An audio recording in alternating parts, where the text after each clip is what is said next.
प्यारे बच्चों, देखिए कल फर्स्ट पार्ट में आप लोगों को मैं हैलो एल्केन का वर्गीकरण बताया गया, जिसमें आपको ये बताया गया हैलोजनों की संख्या के आधार पर हैलो एल्केन का वर्गीकरण कैसे किया गया। तो हैलोजनों के संख्या के आधार पर हैलो एल्केन का वर्गीकरण 3 भागों में किया गया। मोनो हैलो एल्केन, दूसरा डाई हैलो एल्केन और तीसरा पॉली हैलो एल्केन, जो कल आपको वीडियो में बताया गया था। जो है फिर से बता दे रहे हैं, मोनो हैलो एल्केन क्या होता है। मोनो में होता है एक, अर्थात ऐसा हैलो एल्केन जिसमें हैलोजनों की अधिकतम संख्या 1 हो, उसे मोनो हैलो एल्केन कहते हैं। ठीक है। फिर डाई हैलो एल्केन, अर्थात ऐसा हैलो एल्केन जिसमें हैलोजनों की अधिकतम संख्या 2 हो, उसे डाई हैलो एल्केन कहते हैं। फिर poly halo alkane, poly halo alkane उस हैलो एल्केन को कहते हैं जिसमें हैलोजनों की संख्या 2 से अधिक आती है, अर्थात 3, 4, 5 या उससे भी अधिक आ सकती है। ठीक है, उसे पॉली हैलो एल्केन कहते हैं। अब इसके बाद मोनो हैलो एल्केन के विषय में देख रहे हैं। मोनो हैलो एल्केन के संरचना के अनुसार उसे 3 भागों में विभाजित किया गया। पहला sp3 संबंध, दूसरा sp2 संबंध, तीसरा sp संबंध। ठीक है। अब sp3 संबंध के विषय में आप लोग को जानते ही होंगे कि sp3 संबंध किसे कहते हैं। sp3 जिसमें एक s ऑर्बिटल और 3 p ऑर्बिटल जुड़े होते हैं, उसे sp3 कहा जाता है। ठीक है, तो sp3 संबंध। ठीक है, आइए चलते हैं इसके विषय में देखते हैं sp3 संबंध के विषय में। ठीक है, इसमें जो कार्बन परमाणु होगा उससे जो बांड जुड़ा होगा वो आपका सिग्मा बांड होगा। सिग्मा बांड होगा, अर्थात जब कोई परमाणु सिग्मा बांड द्वारा जुड़ते हैं तो उसे sp3 संकृत कार्बन परमाणु कहते हैं। ठीक है, तो sp3 संकृत कार्बन परमाणु के आधार पर sp3 संबंध के आधार पर इसे 3 भागों में विभाजित किया गया। पहला एल्किल हैलाइड, दूसरा एलिलिक हैलाइड और तीसरा बेंजलिक हैलाइड। ठीक है, एल्किल हैलाइड के एग्जाम्पल के माध्यम से समझते हैं। जो है इसको कैसे समझेंगे, ध्यान दीजिए। एल्किल, ठीक है, आपका कोई एल्किल समूह जिस कार्बन से जुड़ा हो, जिस कार्बन से जुड़ा हो उसी से हैलोजन परमाणु भी जुड़ा होता है, तो उसे एल्किल हैलाइड कहा जाता है। जैसे यहाँ पर देख रहे हैं कि जो आपका CH2 से हैलोजन जुड़ा हुआ है, उसी से एल्किल भी आपका जुड़ा हुआ। ठीक है, तो उसे हम एल्किल हैलाइड कहेंगे। और भी एग्जाम्पल इसके बहुत होते हैं, आइए और भी एग्जाम्पलों के माध्यम से समझते हैं इसको। हम ध्यान दीजिए, जैसे आपका जिस हैलोजन परमाणु मतलब जिस कार्बन से हैलोजन जुड़ा होता है, जिस कार्बन से हैलोजन जुड़ा होता है उससे आपका एल्किल समूह जुड़े होना चाहिए। जो है ठीक है, तो यहाँ पर आपका यह भी यहाँ पर एल्किल समूह जुड़ सकता है और यहाँ पर भी एक एल्किल समूह जोड़ दिए। ठीक है, देखिए जिस कार्बन से हैलोजन जुड़ा हुआ है उसी से आपके एल्किल समूह भी जुड़े होते हैं। ठीक है, उसी से एल्किल समूह जुड़ा हुआ है, इसलिए इसको एल्किल हैलाइड कहेंगे। क्लियर हो गया होगा। ये आप देखिए नेक्स्ट एग्जांपल इसका दे रहे हैं, जैसे CH3 आपका यक्स। ठीक है, देखिए जिस कार्बन से हैलोजन जुड़ा है उसी से आपके एल्किल समूह भी जुड़ा हुआ है, इसलिए इसको भी एल्किल हैलाइड कहेंगे। अब नामकरण करते समय आपका देखेंगे CH3CH2F का नाम क्या होगा, तो पीछे बताया गया इसका नाम होगा हेलोएथेन। ठीक है, अब इसका देखिए नामकरण किसे करेंगे, जो हैलोजन समूह जुड़ा हुआ जिस कार्बन से जुड़ा हुआ है वह दूसरे कार्बन से जुड़ा हुआ है, इसलिए इसका नाम होगा द्वितीयक। द्वितीयक हेलो, द्वितीयक हेलो, अब कितने कार्बन इसमें जुड़े हुए हैं? 1 2 3, ठीक है। द्वितीयक हेलो आपका हो जाएगा प्रोपेन, द्वितीयक हेलो प्रोपेन। इसमें देखेंगे जो हैलोजन समूह जुड़ा हुआ है वह तीसरे कार्बन से जुड़ा हुआ है, ठीक है, इसलिए इसका नामकरण करेंगे तो ये हो जाएगा तृतीयक हेलो, हेलो आपका हो जाएगा ब्यूटेन, तृतीयक हेलो ब्यूटेन। क्लियर हो गया होगा आपका जो है एल्किल हैलाइड। उसके बाद सेकेंड पॉइंट है आपका एलिलिक हैलाइड। आइए एलिलिक हैलाइड के विषय में समझते हैं। एलिलिक हैलाइड क्या होता है? ठीक है, एलिलिक हैलाइड देखिए ध्यान से, आपका इसमें जो होते हैं डबल बॉन्ड से जुड़े कार्बन से, ठीक है, sp3 संकेत कार्बन परमाणु जुड़ा होता है, उससे हैलोजन परमाणु जुड़ते हैं। क्योंकि मैं sp3CF संबंध के विषय में पढ़ रहा हूं तो इसमें जो है जो ये आपके कार्बन होते हैं वो डबल बॉन्ड से जुड़े होते हैं, तो डबल बॉन्ड से जुड़े कार्बन, ठीक है, sp3 संकेत कार्बन से हैलोजन परमाणु जुड़ता है। sp3 संकेत कार्बन परमाणु से हैलोजन परमाणु जुड़ता है, इसको आप एलिलिक हैलाइड कहते हैं। इसमें ध्यान दीजिए जो हैलोजन परमाणु जुड़ता है, जो हैलोजन परमाणु जुड़ता है वह अल्फा कार्बन से जुड़ता है, अर्थात ये कार्बन आपका अल्फा है और जो अल्फा कार्बन का जो निकटवर्ती कार्बन होगा वह बीटा होगा, ठीक है। तो मैंने एक शब्द यूज किया अल्फा बीटा, उसके बाद गामा भी आता है। तो आइए इसके विषय में पहले समझ लेते हैं अल्फा बीटा और गामा क्या होता है। अब अल्फा बीटा गामा के विषय में समझते हैं, ठीक है। ध्यान दीजिए अल्फा, ये कार्बन किसे कहते हैं? अल्फा कार्बन किसे कहते हैं? जब क्रियात्मक समूह, क्रियात्मक समूह जिस कार्बन से जुड़ता है, क्रियात्मक समूह जिस कार्बन से जुड़ता है उसे अल्फा कार्बन कहते हैं। जैसे एग्जांपल के माध्यम से देख सकते हैं, अभी पीछे जैसे CH3 CH2, ठीक है, आपका X यहाँ पर जो है ये क्रियात्मक समूह है। अब क्रियात्मक समूह जो है वो किस कार्बन से जुड़ रहा है? तो देखेंगे इस कार्बन से जुड़ रहा है तो यह आपका अल्फा कार्बन कहलाएगा, ठीक है। और अल्फा कार्बन का जो पड़ोसी होता है उसे हम बीटा कार्बन कहते हैं, ठीक है। दूसरा एग्जांपल ले रहे हैं, जैसे CH3 CH2 CH2 आपका COOH, COOH, ठीक है। जबकि ये हम आपका एसिटिक अम्ल के विषय में बता नहीं रहे हैं, लेकिन एक एग्जाम्पल के माध्यम से अल्फा बीटा और गामा को समझाने का प्रयास कर रहे हैं, ठीक है। तो यहाँ पर देखिए इसका काउंटिंग आप नंबर करेंगे 1 2 3 और ये हो जाएगा आपका जो है 4, ठीक है। तो क्रियात्मक समूह से जुड़ा कार्बन, तो इसमें जो क्रियात्मक समूह है वह COOH है, इससे जो जुड़ा हुआ कार्बन है वह आपका अल्फा कार्बन है और इसका जो पड़ोसी कार्बन होता है उसे बीटा कार्बन कहते हैं और बीटा कार्बन का जो पड़ोसी होता है उसे गामा कहते हैं, ठीक है। और भी एग्जांपल ले सकते हैं हम जो है, जैसे C सिंगल बॉन्ड आपका यहाँ पर X, फिर उसके बाद CH2 CH2 आपका CH3, इधर भी आपका जोड़ दे रहे हैं CH2 आपका CH3, अब ये हो गया आपका जो है, ठीक है। तो ये ध्यान दीजिए अब इसमें आपका अल्फा कार्बन कौन होगा? तो देखिए क्रियात्मक समूह किस कार्बन से जुड़ा है?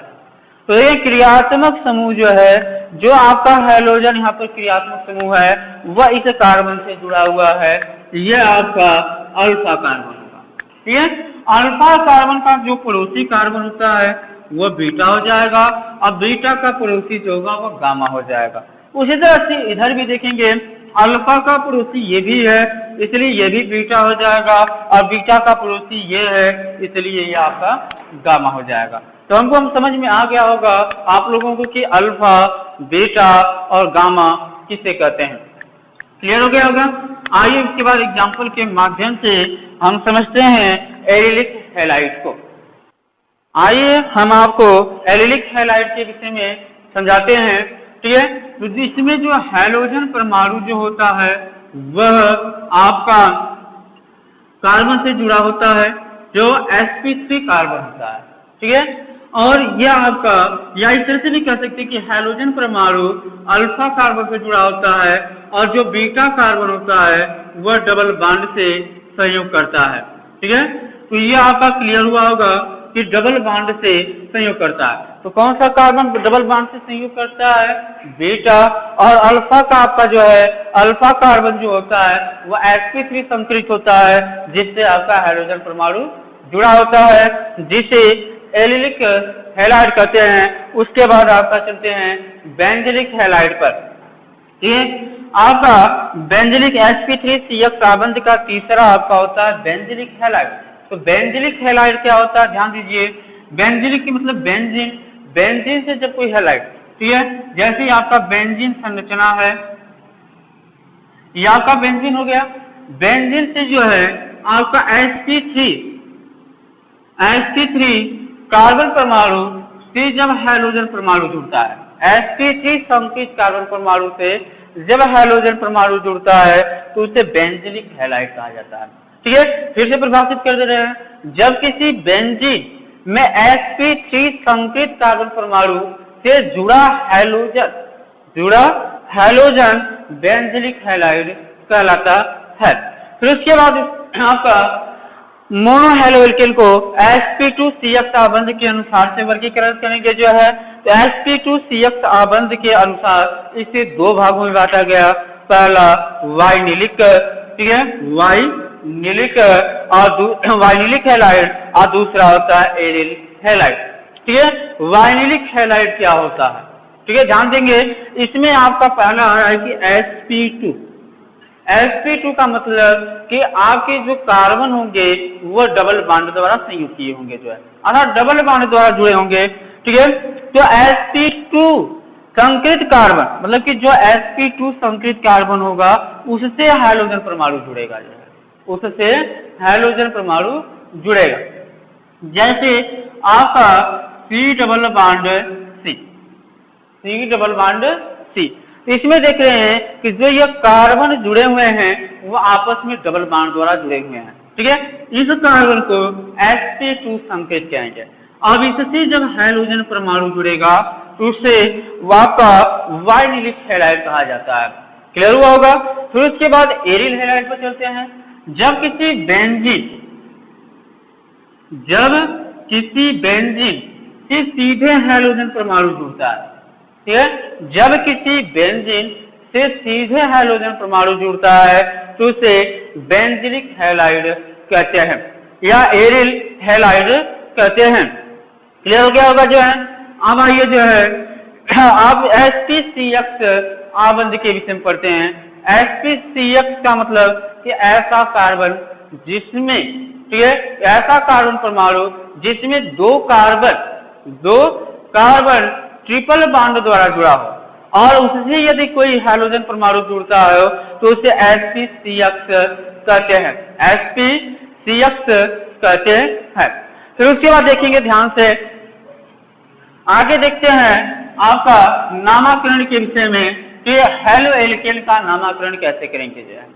ठीक है, तो हैलोएल्केन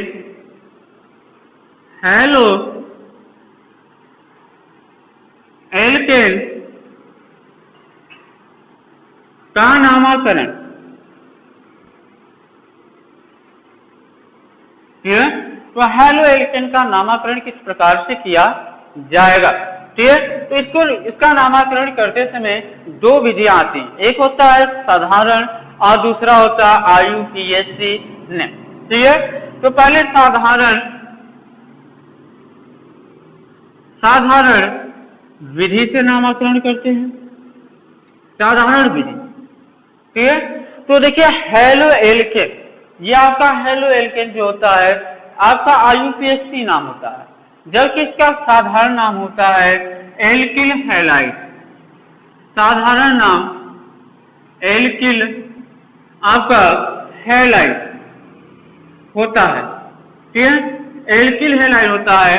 अब इसके अनुसार हम आपका नामकरण करेंगे, ठीक है। एल के मतलब कि जैसे, अब देखिए एल का मतलब आप लोग को बताया गया होगा, जैसे meth, eth, prop, but, pent, hex, ETC और भी होते हैं जो आप लोग को बताए गए हैं, ठीक है। तो एल का मतलब होता है meth, eth, prop, but, pent, hacks. तो मेथ में आपके कार्बन जो होते हैं वो एक होता है, एथ में 2 कार्बन आते हैं, प्रूफ में 3 कार्बन होते हैं और ब्यूट में 4 कार्बन होते हैं, पेंट में 5 कार्बन होते हैं और हेक्स में होता है 6 कार्बन, ठीक है। हेक्स में 6 कार्बन होता है, उसी से आगे भी आता है हेक्ट, ऑक्ट, नॉन, डेका, ठीक है, उसके भी आगे आते हैं, ठीक है। तो आप एल के में सी आपका meth, eth, prop, but, paint और हैक्स होता है, ठीक है।